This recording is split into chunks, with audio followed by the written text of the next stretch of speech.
Bismillahirrahmanirrahim. Elhamdülillahi Rabbil alemin. Vel akıbetü lil muttaqin. Vesselamu ala hayri halqihi Muhammedin ve ala alihi ashabihi ecmain. Amma ba'd. Assalomu alaykum hurmatli Aziz Rahmon kanalini kuzatuvchi, qo'llab-quvvatlovchi yurtdoshlarim. Bir hafta o'tib sizlar bilan yana bunday bir chiroyli kunlarda uchrashib turganim uchun alhamdulillah Allohga beadad hamd sanolar, Payg'ambarimiz alayhissalomga salom va durud salovatlar bo'lsin. Amin. Bugungi efirga chiqishdan maqsadimda oldin shu uchun sizlarga jinday tushuncha berib, keyin ko'rsatuvni boshlasam, avvalambor bitta narsaga uzr so'rab qo'ying. O'zi tilimda ozmoz nuqson bo'lsa, hozir tilim ham og'rib qoldi. Shuning uchun sekinroq, shoshilmayroq, tilim tishimga tegib ketyapti. Gaplarimni yetkazib tushuntirishga harakat qilaman. Bugungi ko'rsatuvimizda o'sha musofirchilikda yurgan o'g'il qizlarimiz haqida biroz gaplashamiz, biroz fikr yurgizamiz. Bundan keyin o'sha musofirchilikda azoblari haqida oz gaplashamiz va shunday bir noxush voqeat, hodisotlar bo'lmasligi uchun nima qilish kerakligi haqida sizlar bilan yana bir fikr yuritamiz va oxirida Qur'on oyatlaridan o'qib o'sha vafot etganlarning haqlariga bir hammamiz nomimizdan bir hidoya qilamiz. Shuning uchun sizlardan bir iltimosim, agar mabodo shoshilib turib meni shu ko'rsatuvlarim sizni qiziqtirmasa, hech bo'lmasa oxirida shu Qur'on o'qib duo qilganimizga qo'shilib qolingki, zeroki sizga ham nafi tegadi. Hamma o'sha qo'l ko'targanlar haqlariga, ko'rganlari haqlariga duoyi salom qilamiz inshaalloh. Endi men o'zi bundan mishmishlardan, shu Berdiyor voqeasidan keyin yiroqlashib mishmishlarga izoh bermayman, chiqmayman deb sizlarga ham aytgan edim, o'zim tiyatmadim. Bu safar mishmishlarda kimni yomon, kimni yaxshi demayman. Faqat bir ozgina fikr bildiraman xolos. Ana shu Avazbek Ehsonchi bolani ko'rsatuvlarini internet orqali 10 ta serialni chiqishni ko'rdim. Keyin mana u Amerika fuqarosi bo'lgan Javohirbek bilan bahs munozaralarni ko'rdim. Onasi bilan aytishlarini eshitdim va shularni ko'rib, o'zim qilgan xulosalari bo'yicha yondashamanda. Endi o'sha betda birinchi boshlanganda havas bilan qaradim. Shunday insonlarimiz bor ekan, yurtimiz qayta bo'lsa ham vatandoshlarimiz bo'lsa o'ligi ko'chada qolib ketmas ekan, yurtimizga bir chiroyli hurmati bilan, odobi bilan yuvib tarab jo'natayotgan ekan deb hatto duo ham qilganman, izoh ham yozganman va hozir ham shu fikrimda turibman. Lekin men Avazbek degan bolada keyin fikrim olmos o'zgara boshladi. Mana bitta holati. Tobutni Toshkentga jo'natdi-ku, jo'natgandan keyinoq onasi bilan ikkovi telefonda ancha bahs munozara qildi. Shunday gaplarni gapirdi. Siz nima internetda jar solyapsiz, opa? Siz internetda nima qilib beradi internet sizga? Internet nima qilib berganda emas, meni qizimni osgan ikkinchi bola nimaga chiqmayapti? Qani u ikkinchi bola? Nimaga ular menga bir og'iz o'zi bilan gaplashing, siz mana o'zlaring guvoh bo'lib eshitdilaring. Onaga qon qaqshab hali bolasini jasadi solmay turgan onaga shunday bir dahshat bilan baqirib, hattoki sensirabordiki, internet senga nima qilib beradi? Nimaga internetga chiqding? Nimaga darakchi o'zga intervyu berding degan tahdidlarni qilganini guvohi bo'ldim. Buni sizlar ham ko'rgan bo'lsalaring kerak. Endi men shu savoldan kelib chiqib, shu savolni o'ziga bermoqchiman. Avazbek o'g'lim, internet sizga nima qilib beradi? Nimaga 10 qismdan iborat qilib shu voqeani yoritdingiz? Nima uchun boshqa vafot etganlarni haqiga bir hech nima chiqqanini ko'rmadim yoki topolmadim. Siz aytyapsizki, bir haftada 8 ta murda. Astag'firulloh, Alloh o'zini saqlagin. Bir haftada 8 ta murda deyapsiz, to'g'rimi? Hammasini yugurib yurib shunday qilib jo'natgan o'zimman deyapsiz. Alloh rozi bo'lsin sizdan.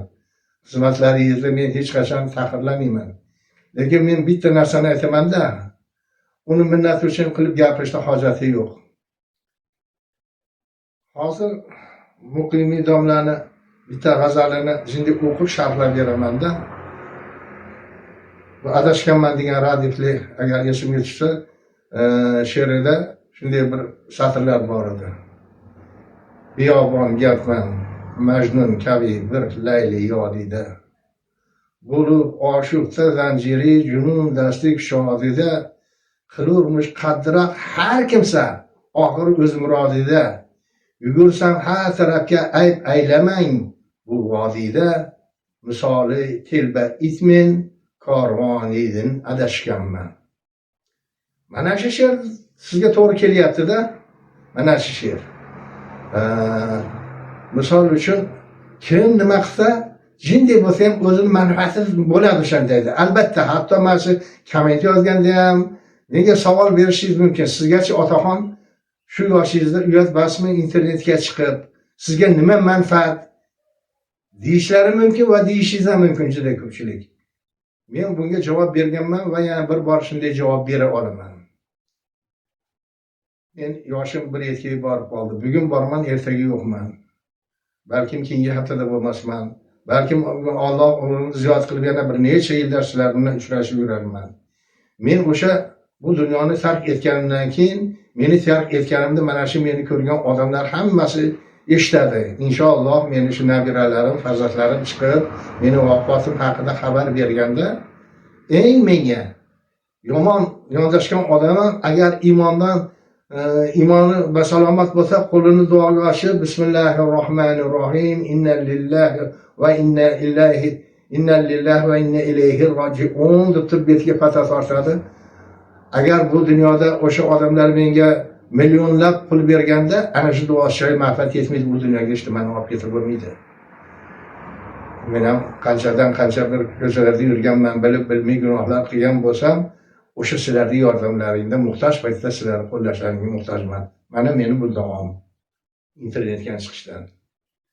Siz ham o'zingizni shu odamlarni jo'natgan holatlaringizda qandaydir shaxsiy manfaatlaringiz bo'lgandir.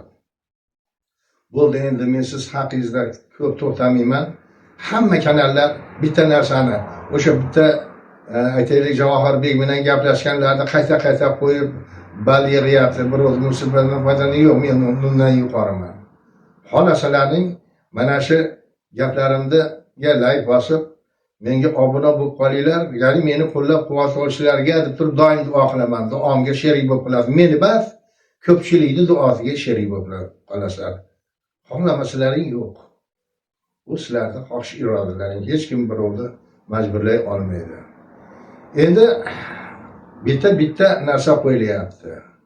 O'sha Nozimaxon qizimiz haqiqatan o'z joniga qasd qilib, o'zini o'zi osib o'ldirdimi yoki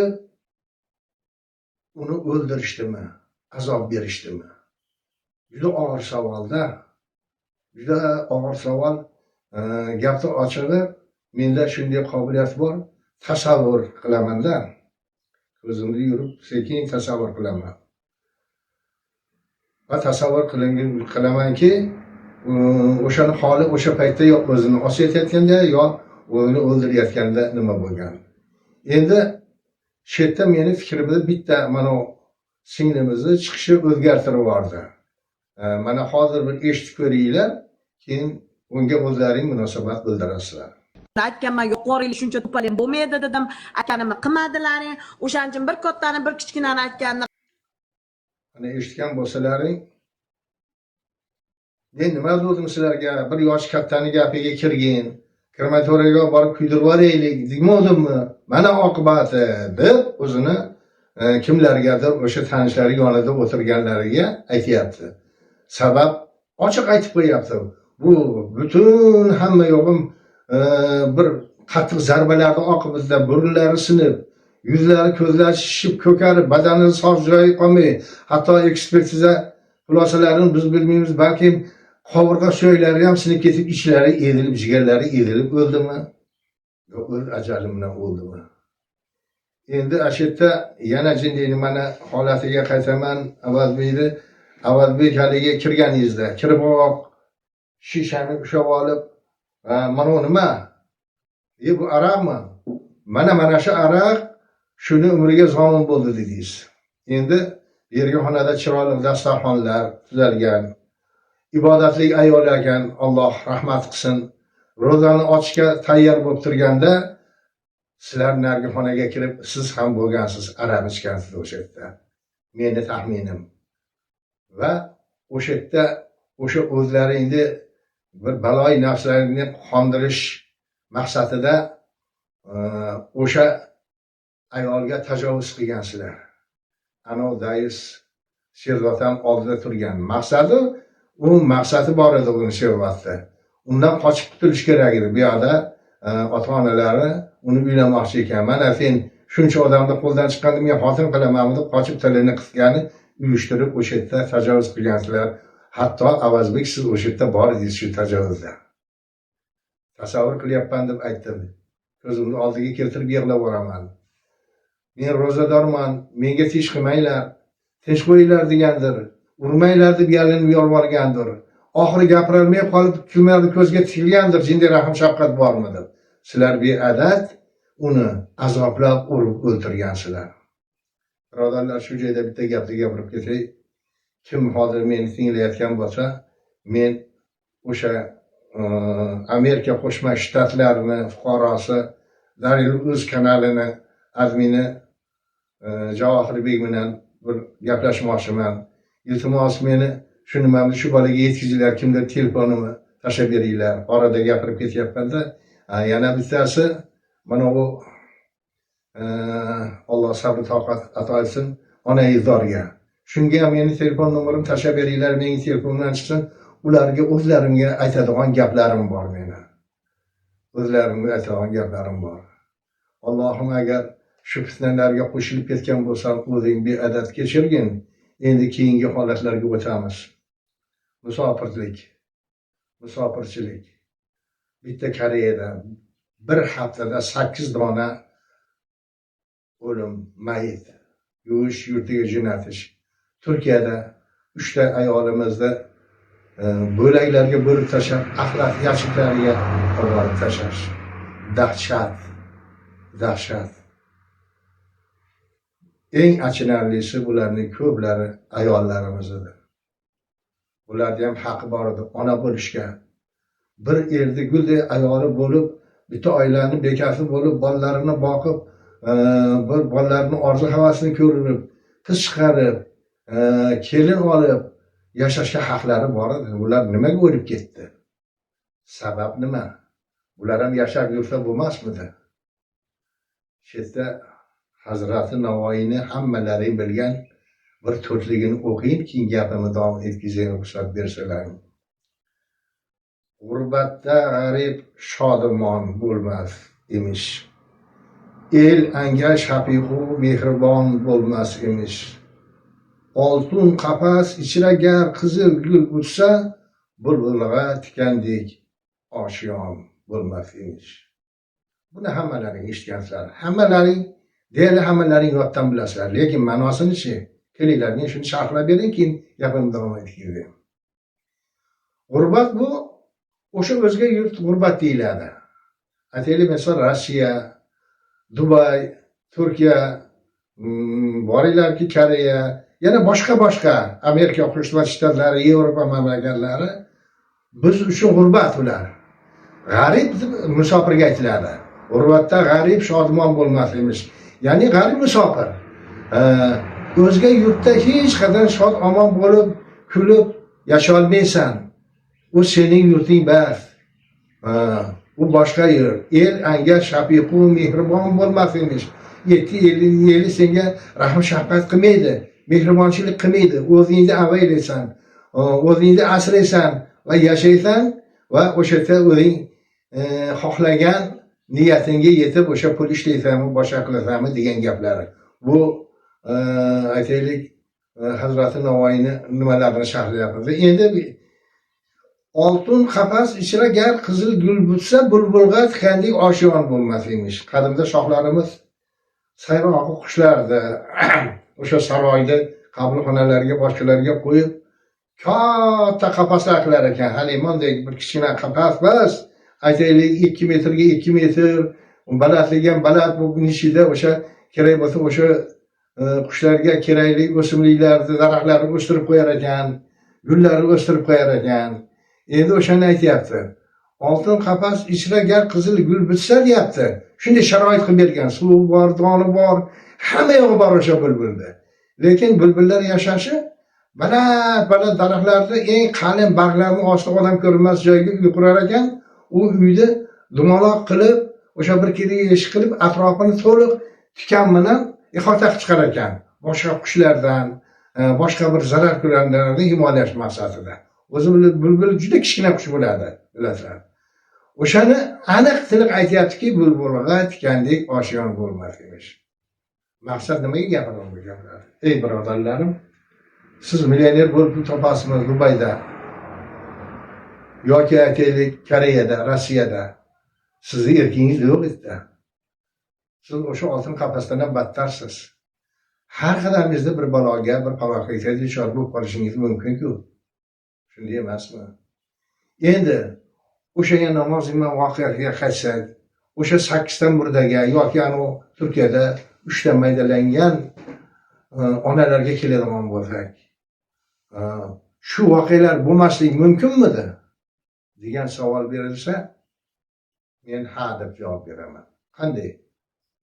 Avvalambor o'zini axloq odobi bilan ayollar, bir nechta ayol, 3 ta 4 ta dugonalar bitta xonada turib, bir joyga bir vaqt ishga borib, bir joyga kelib, orqasidan shu gap otib boshqa qilgan erkaklarga parvo qilmay Allohning yo'lida yurganlar nechtadir? Yaxshi ishlayaptiki, o'shanday bo'lsa ham bo'lardi. Oz-moz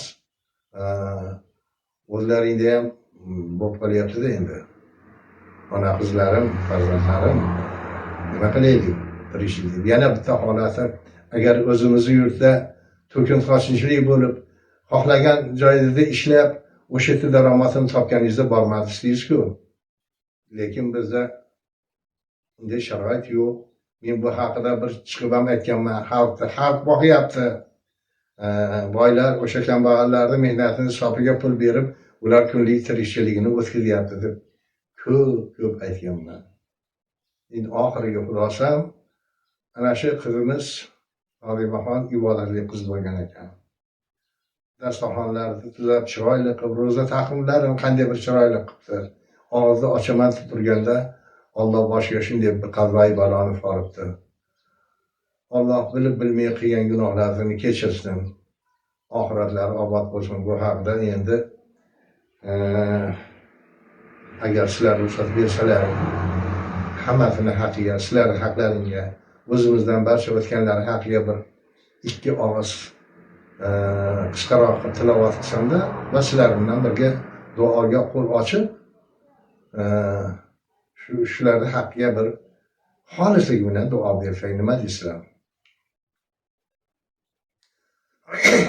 Auzu billahi minash shaytonir rojim.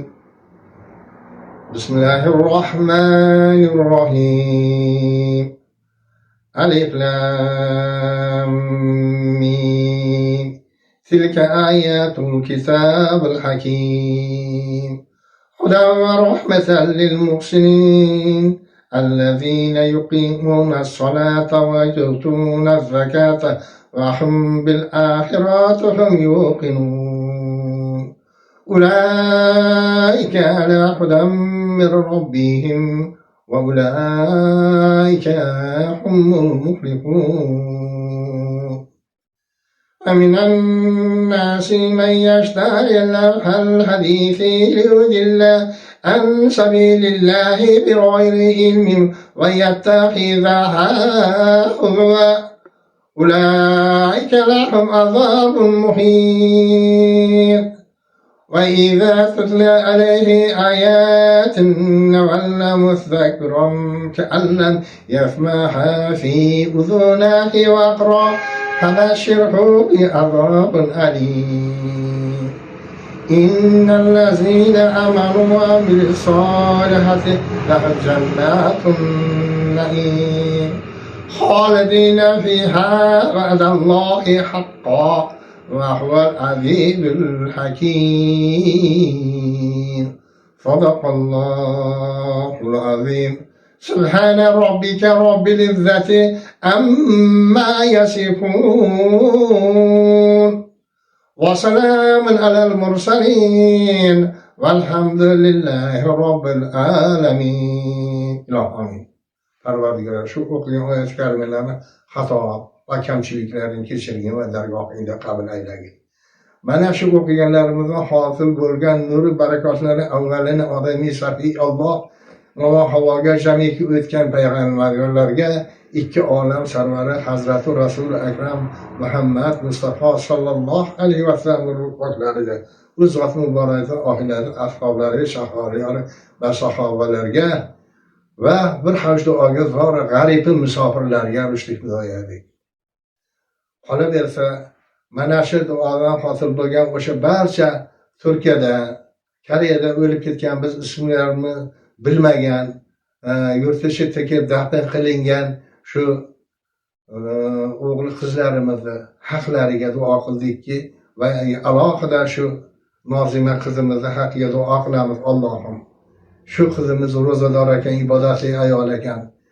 U ham bandachilik bilib bilmay qilgan gunohlarini o'zing kechirgin, qilgan ibodatlarini dargohingda qabul aytganing. Ilohim mana shu bizni ko'pchilik xalqning duosi orqali joylari yotar jannat, joylarini jannat bog'laridan qilgin. Orqasidan qolgan yerda bor qaqshayotgan ona izoriga sabr jamil ato etgin, ko'ngliga taskin bergin. Seni yashalmagan umrlaringga ham onalaringga, farzandlaringga bersin. Yana shu o'qiganlarimdan niyatlarimiz shuki, ko'proq birodarlarimiz mana bizga telefon qiladi, qarzdorlar bor ekan, qarzlardan osongina Alloh oson qutulsin. Qamalayotgan qancha birodarlarimiz bor ekan, telefonlarda kelyapti, internetlar ko'ryapmiz. Alloh mushkulotlarini oson qilib, yengil qilib, ozodlikka qolajaklarini oldiga qaytib kelish nasib aylasin. Va eng muhimi, juda ko'p birodarlarimiz bemor. Duoga qo'lini ochib turibdi. Bemorning duosi, mazlumaning duosi, musofirning duosi, ota-onaning duosi albatta mujobat bo'ladi. Shularni dardiga Alloh shifoyi komil bergin. Har bir nafasda Alloh deyapti, qalbida turibsan. Yengillik bergin, bola chaqalariga o'zlari bosh bo'lib, bergan umringni yashashlariga imkon bergin. Allohumma taqabbal minna innaka antas samiul alim. Sallallahu ta'ala ala khayri xalqihi Muhammadin va ala alihi ashabihi ajmain bi rahmatika arhamar rohim. Allohu akbar. Birodarlar, bitta narsani aytsam ham bo'ladi, aytmasam ham. Sizlar aytmasalaring ham men bilaman, o'zim bir chiroyli tilovat qilolmasligimni. Bilsam Qur'ondan bir 5 pora misol yodlagandirman. Kitobga qarayman, shunday o'qiyman. Allohdan oldindan xato kamchiliklar uchun kechirim so'rayapman. Mabodo muhokama qilsalaring o'zlaringga havola va sizlar menga o'qib tashlab beringlar, sizlarning orqali men duo qiling. Meni bu yerda juda oson emas Qur'on o'qishim. Sababi meni qishlarim hofiz Qur'onlar qishlari. O'sha 18-yilga 20 yoshdan 40 yoshgacha bo'lganlarning orasida birinchi qiroat bo'yicha yo'nalishni olgan farzand Muhammad Rasul Yo'ldoshev ham shetlik. Mana Qirg'izistonda birinchilikni olib, Misrda ham birinchilikni olgan bir yigit masjidda tug'ilib o'sib Qirg'izistonga borgan. Bu hofiz Qur'onlar qishlari. Qiyin, oson emas menga ularni. Shuning uchun Alloh kechirsin. Sizlarning bilmadim muhokama qilaringizni. Assalomu alaykum va rahmatullohi va barakatuh. Salomatlikda ko'rishguncha.